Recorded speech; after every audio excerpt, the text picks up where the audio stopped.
welcome and thanks for joining us today. We're going to continue our webinar series on the One Big Beautiful Bill Act, or the Reconciliation Bill that was passed into law earlier this month. Today I'm joined with Kira. Kira is a partner in our tax department, and we're going to be going over specifically the individual kind of section of this bill and how it impacts individuals from a tax stance this year and into the coming years. Kira, if you don't mind, introduce yourself, kind of talk a little bit about what you do at the firm, and then we'll jump right in. Sure. So I'm Kira. I've been at the firm 5 years. Previous experience, though, it totals to over 20 years of experience doing taxes. So been doing this a long time and seen a lot of changes. So I'm excited to talk about the changes here today. I focus a lot on the high net worth individual space, trust and estates, as well as closely held businesses as well. But anxious to talk about the individual side today. Yeah. So with all the TCJA stuff from 2017, 2018 now becoming permanent, how do you think this is going to influence the long-term strategy for high-income earners on a go-forward basis? So I think, now that it's permanent and the rates are flatter, there's more opportunity for that multi-year planning. I do think strategies like pushing down to lower rate taxpayers is not going to be as useful just because of the flattened tax brackets. Mm-hmm. But there's still opportunities to maybe plan distributions from trust, maybe employ family members. That type of income is not subject to the kiddie tax, whereas other types of investment income and things like that would be.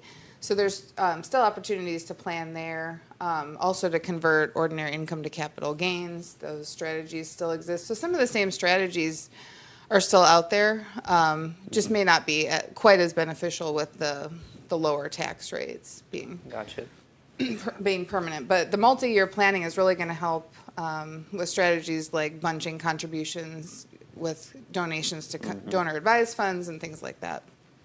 Kind of getting into those itemized deductions, there were some adjustments, some things made permanent, maybe some new things that are coming. How do you think this new rules around the standard deduction versus itemized deduction are going to impact clients? And what are some of the highlights that you want to hit specifically about that area? Yeah. So as it's kind of been in the past few years, a lot of people are not itemizing. The standard deduction is so much higher now, so a lot of people are taking the benefit of that. So the strategies we've done in the past few years is still going to continue. To maybe bunch all of the expenses in 1 year. I talked about donor advised funds. That's still a great strategy. So you can get all your charitable contributions and the benefit in 1 year and itemize, and then in the next year, just take the standard deduction. Mm-hmm. So those things are going to still definitely be a consideration.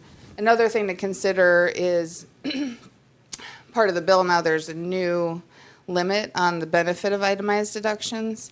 So now people on the 37% tax bracket will only get a 35% benefit. Mm-hmm. So it's just something to consider when you're doing the multi-year planning. I'm talking about those charitable deductions, and then I think there's a little bit of maybe a little floor that might come into existence next year. So maybe if you're thinking you're going to already give a gift, it might be better to give it in 25 than 26. Right. Yep. There's a 0.5% of AGI floor, so that's something new to consider for sure.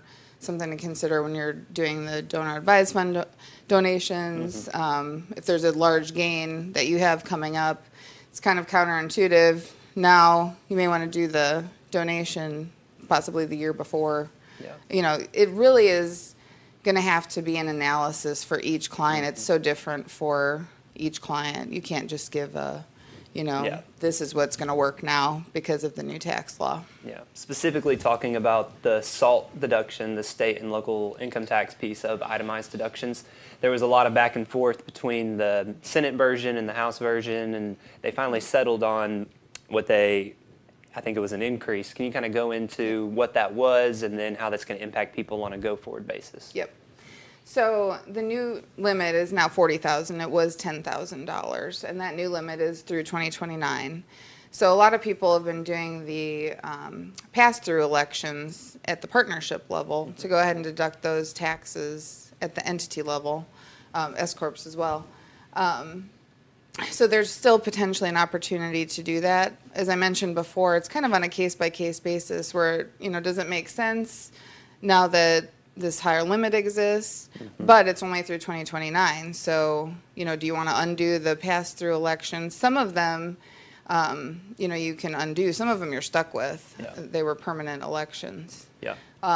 So there's just a lot to consider. It's a state-by-state basis and then a client-by-client basis. But it is definitely something to look at now that the rules have changed. There is also a $500,000 phase-out that's put into existence there. And then it starts to phase out by 30% once you reach that. So that's important to consider. If you are taking advantage of that $40,000 deduction, make sure you're not hitting the AGI limits to, try to, as we talked about before, bunch some deductions, maybe defer some other income until the next year. All right, transitioning to some other pieces of this bill, there's a lot of campaign promises about no tax on tips, no tax on overtime. It looked like they were able to get some sort of piece in there that would address those promises. What do those look like, and then maybe how do they affect different people different ways? Yeah. So they did end up passing that. There are limits on that. So the no tax on tips is up to $25,000, and then the no tax on overtime is $12,500, and that's per taxpayer. And then that will start to phase out when you meet certain income levels. So that is at $150,000 if you're single, and then $300,000 married filing joint for that. And then it will start to phase out by $100 for every $1,000 that you're over that limit. So it's not necessarily no tax. It's, just on that first $25,000 and $12,500. And employers are going to have to start tracking things differently to make sure that's reported correctly for the individuals on their W-2 to be able to take that deduction. Gotcha. So people that may be expecting it, look at their W-2 come January 26th. If it's not what they expect, they might need to talk to their employer. And yes, employers need to maybe be aware of that new accounting that they're going to have to track internally. Correct. Okay. Let's get into, so the administration came out with a new type of savings accounts for the youth called Trump accounts.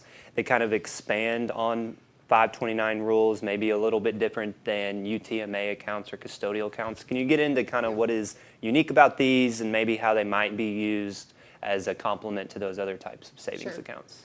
So the Trump accounts are accounts that can be contributed to up through when someone is 18, and the money has to stay in there until they turn 18.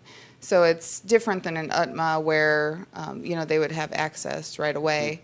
It's also tax deferred, so you're not paying tax on the income versus on the UTMA you're paying potentially kiddie tax on that income. So it's a huge benefit there. Like I said, up to $5,000 a year. And then for anyone born in 2025 through 2028, the government will actually give a $1,000 contribution to the account. So, I would suggest for people to definitely take advantage of that. Now in 529 plans, they've expanded the rules to allow for additional expenses to be qualified expenses. And so there's additional K through 12 education expenses that can be used for the 529 plans. And then they also have added different credentialing expenses that you can use those funds for. So they've really expanded what those accounts can be utilized for, not just necessarily college expenses, which is nice. So the 529 plans, like I said, for K through 12 and then college expenses, the Trump accounts are more advantageous, I think, than the UTMA for that tax deferred growth and to avoid the kiddie tax. Yeah, we've seen like maybe some high income earners. The one thing about the Trump account is it doesn't create that tax drag, so it could be kind of another tool to use. Yeah. And then I do think it's good with the 529. A lot of people, some clients, they're afraid to put money into those. What if my child doesn't need it, or do I fund it too much? I think it's pretty good how they've expanded that. Maybe they might be utilized more in the future. Type of thing. Yeah. Now, the one advantage of the UTMA is that it's just a little bit more flexible as far as the investments. So you can probably speak a little bit more to the investment side. You do that a bit more. But it's particular funds that are allowed, low-fee, diversified U.S. equity funds. Within the Trump. Within the Trump accounts versus UTMAs, you can invest in whatever you want. I gotcha. So. Let's transition gears a little bit to the ACA marketplace, talking about health insurance. Let's talk about how this impacted the excess premium tax credits and kind of the change of the rules there.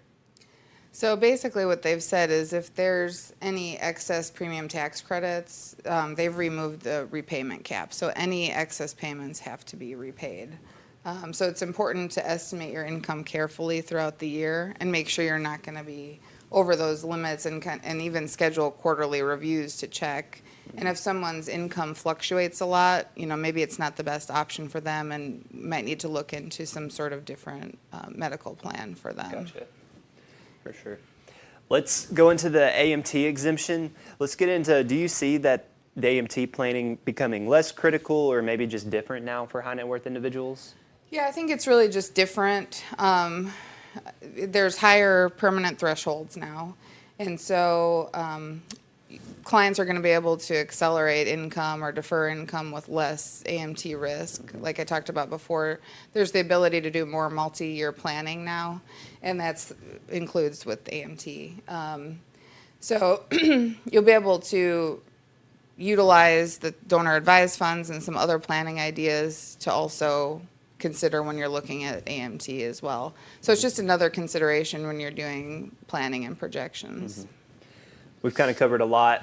I know there's some things that happen in 25, maybe some that don't happen to 26. Right now, kind of when you're meeting with clients or clients are reaching out, what are you trying to get ahead of for 2025 that's maybe a little more precedent now, and then maybe get into what's more of a 2026 thing to address? Yeah.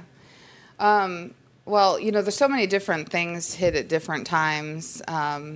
So it's just important just to do planning. It's for each client, it's going to be different. And so we have to look at each client and run projections, really, I think, and adjust estimates and withholding where it makes sense. It's not the same as last year's situation, so it's just important to address that, to avoid any surprises or anything, and to take advantage of anything that's out there that might be missed. Everything is new. We're all just learning about this new tax law, so it's really important, and we will be getting out with our clients and meeting with every single one just to let them know what's out there. We have tons of resources on our website, articles that we're creating, and so we're going to continue doing that throughout the year. And there's also going to be IRS regulations that are issued to clarify some of the new law. So be on the lookout for that. It's just going to be important to stay very engaged and updated and in communication with your service professional here. Yeah, I think there's a lot changing, being more proactive about it so that when tax season comes, we don't have to react maybe to some adverse situations. Yeah. But I guess the one thing that is probably most urgent is some of the energy credits. So there is the vehicle credit and then the energy efficient credits that are expiring on September 30th. So anything there, if you're considering buying an electric vehicle, that would be important to get done sooner rather than later. But we've got plenty of time for a lot of the other things. Awesome. Thank you for sharing. I know we covered a lot today. Kira mentioned the article. We have a lot of resources on our website. It's HHMCPAs.com. You can go there under the resources tab, and there's a lot of articles that have been written and some portals to kind of dive into more of the specifics of these certain areas. And then, as always, you can reach out to one of our professionals here, and we're more than happy to help you. So thank you for joining us today, and we'll see you guys in the next webinar.